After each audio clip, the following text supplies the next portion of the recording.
Hi everyone, welcome back on Study Room. So continuing our chapter, in this video we will study about economic activities and what are economic activities and how they are divided. Let's start. First, understand what is an economic activity. Economic activity is all the activities that add value to the national income. Okay, it add value to our national income. Okay, these activities are called economic activities. So anything, be it manufacturing, be it exporting, be it shopkeeping, it adds value to our national income, right? It generates more revenue for the country. Okay, so these activities are called economic activities. Moving on, there further economic activities are divided into two type of activities. First is market activity. Market activity includes activities which involve remuneration to anyone who perform production of goods and services. Means they are fixed salary, or you can say remuneration basically means payment. Okay, it means payment. So all the activities which involve payment are and are performed for example, production of anything or service or goods or selling of goods. Okay, so these are market activities which involve remuneration. Okay, next are non-market activities. Non-market activities, they are produced activities but for self-consumption. So the difference here lies is very, very thin between these two. Non-market activities include production, which is for self-consumption. For example, a farmer growing crops for himself, okay, to sustain his family and himself. Okay. Um, Majorly, they include primary products, which means primary activities. Okay. So the basic thin difference lies between market activities and non-market activities are that market activities involve remuneration and non-market activities are for self-consumption. Okay, right. So this was about economic activities. Now, there are three major sectors of economic activities. Every activity that we study are either part of primary sector, secondary sector, or tertiary sector. So let's understand what are primary sectors first. Okay, so primary sectors are sectors which involve natural products. Okay, they are natural products from they can be included as Earth's natural resources. Okay, they include agriculture, mining, forestry, animal husbandry. Okay, so these are primary activities which are based on nature. So whenever you have to understand about primary activity, just remember this word nature. Okay, so all the activities that are surrounded by nature, that involves nature, be it animals, be it any kind of resources or land or anything, it is called primary activities. Okay, next is secondary activity. Okay, secondary sector or secondary activities. Okay, secondary sectors involve manufacturing. Okay, manufacturing of finished goods. Manufacturing of finished goods.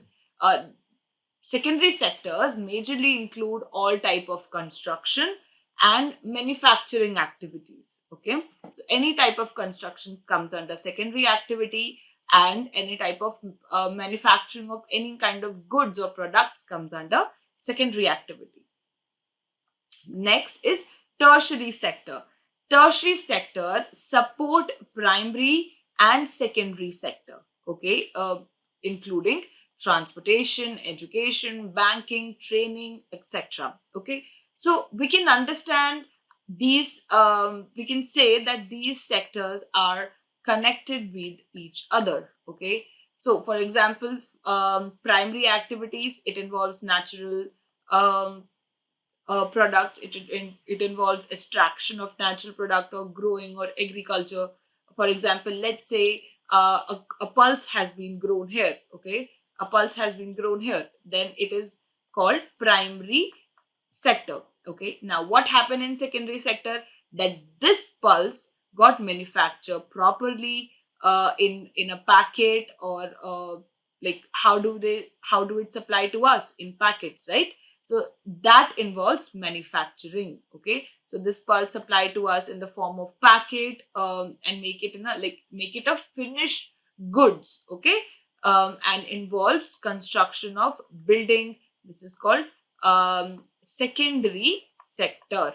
Okay, yes, secondary sector. Now tertiary sectors support these two sectors, whatever required for. So any product that is transferred from this to this require transportation, it requires skills, it requires training, it also require investment from bank. So all the other things comes under tertiary sector. All right. So these three sectors are um, directly or indirectly very much connected with each other. All right.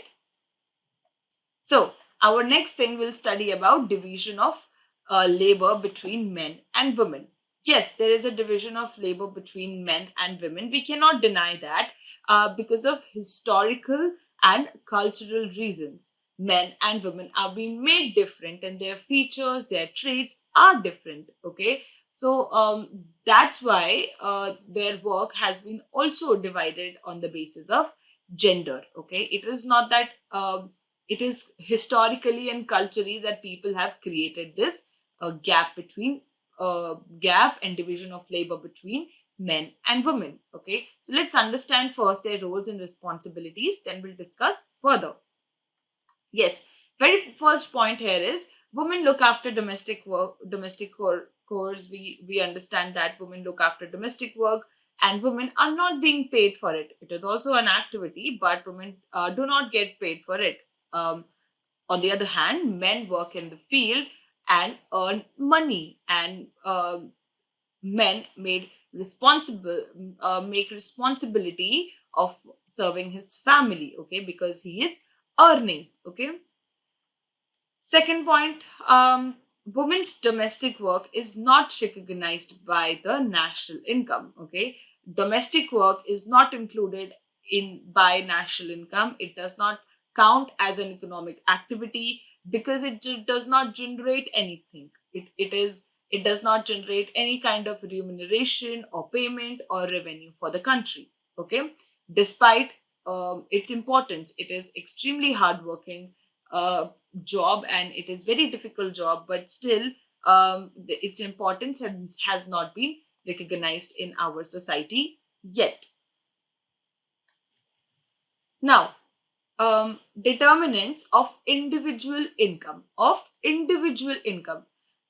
People are being paid differently. People belonging to maybe same kind of post are also sometimes paid differently. So there are factors which define individual income. Let's understand that. Okay, very first point here is education and skill are the major determinants of earning. Okay, if you're educated and if you're a skilled person, then only you'll be able to get a high paid job. Okay, so education and skill are the very, very important factor for earning. Okay, second point here is majority of women are disadvantaged. Okay, because of cultural reasons, because of the biasness. In historical times, women have been, women count as disadvantaged in regard of education and skills, because they were for longest years they were kept away from education and getting any skills. So that is the reason they receive lower pay than men in the labor market, because obviously men being trained will be able to earn more than a woman being untrained, right? Third point here is most women work in unorganized sector, especially if you talk about in our country. Most of the women work in unorganized sector where jobs are underpaying, means the jobs are underpaying the kind of payment, the remuneration they get for their job, the salary they get for their job is very, very less. Okay. And there are no facilities given for social security or childcare, and they have irregular income and lack of job security. Women can be asked anytime uh, to leave that job because of any kind of reasons. Okay. So yes, there has been like biasness in our society on this concern. Women, firstly, they work on very unorganized sectors because they do not get majorly, they do not get employed in very, very big companies. Yes, we see today times are changing, which leads to our fourth point. There are educated women as well, educated women working in organized sectors. Okay, so women who work in labor sector majorly are work in unorganized sectors, but educated women work in organized sectors. Okay, and start to earn at par with men, means they are earning uh, um, uh, earning as compared to most of the men. They're earning better than most of the men. Okay, and educated women are involved in what kind of sectors? Let's understand: teaching, medical, administration, and research. Are the some fields where women have entered, and we see almost every sector filling up with women population. Okay, so uh, these are the major determinants, major factors of individual income.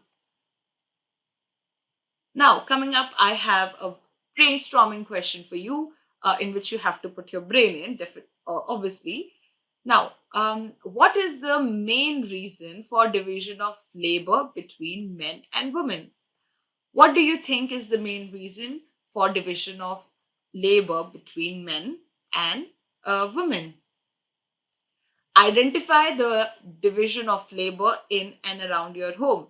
It will be very visible to you when you see around your household, where you see women working, where you see men are being dominated, and in which parts you see women are being dominated. So, coming to part one of this question, what is the main reason for division of labor between men and women? Firstly, it's cultural and historical reason. Okay, it's culture and historical reason for the division of labor between men and women. And second point would be women are disadvantaged. Okay, disadvantage in regard of education and skill. Okay, in regard of education and skill, because um, they have been kept away from education and skill for the longest time. So I hope this part was clear to you.